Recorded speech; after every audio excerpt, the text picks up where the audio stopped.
Good evening. My name is Jared Smith, and I'm here today to discuss dispositions of educators, including those that I already possess and those that I must work on before taking on great responsibility of teaching our youth. As a future educator, I do believe that all students can learn and that I should set and support realistic expectations for student success. When a student first walks into my classroom, they should instantly feel they are welcome and that they are on an even playing field with all their peers.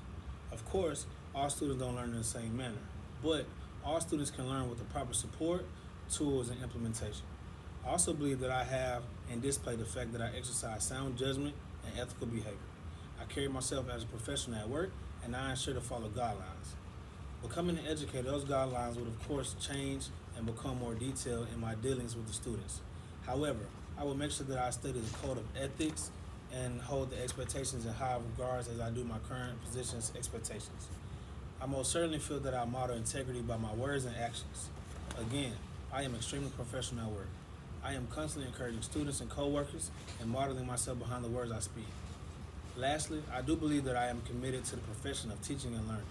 Being an educator takes dedication to helping students learn and grow. However, to truly be committed to the profession, I must continue to attend trainings and research tactics to help me become a better educator, which I most certainly plan to do. On one side, there are several dispositions that I already possess. However, before entering the classroom, there are so many other dispositions that I must acquire. Although I believe in social justice and equity, I do not necessarily feel as if I promote it, as well as maintaining appropriate standards of confidentiality. It can sometimes be extremely easy to converse with coworkers and friends about topics that should remain confidential. With this being said, I will begin working on promoting my belief in social justice and equity by speaking up for it when necessary, ensuring that I do not share information remain private with others.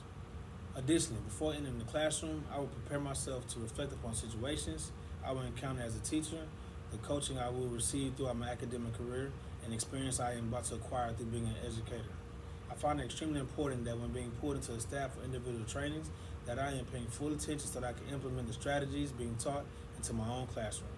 The dispositions given state objectives that educators must focus on and live to be truly be devoted to the field of teaching. These objectives demonstrate my ability to understand other cultures and genders and different learning experiences by ensuring that as an educator, I promote social injustice and equity, maintain appropriate standards of confidentiality, exercise fairness in all areas including assessments, exercise sound judgment and ethical behavior, and demonstrate professional friendliness, warmth, and genuine caring in my relationship with others. By doing all of While doing all of this, it is also important to provide intellectual, emotional, and spiritual support. By following these objectives, I am providing students of different cultures and genders the same care, respect, learning experience, and comfort. This is important when seeking to make students feel safe with you and eager to learn from you. It is also important that I protect their confidentiality and fairly access students across the board. Dropping the ball on one of these dispositions could make a student feel alienated and unwelcome by the teacher. This is a result that I will avoid at all times. Additionally, if the student feels this way about me, it will stray their families away from me as well. I will ensure that I keep communication with families and make them feel just as welcome and comfortable as my students. Potential bias could affect teaching in a major way. Being in the favor of one student or a group of students could make the other students in the classroom pull back. These students may resist learning from me and could destroy the environment of the classroom.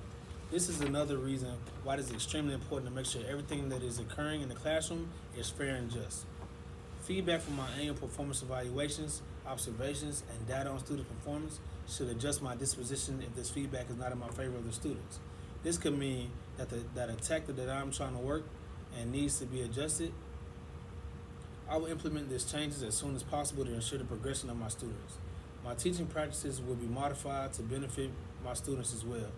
I may need to seek additional help in the content area or research other strategies to teach certain standards. Making these changes will be best practice for my students and working to benefit my students. Then my performance evaluations and observations will be sure to change.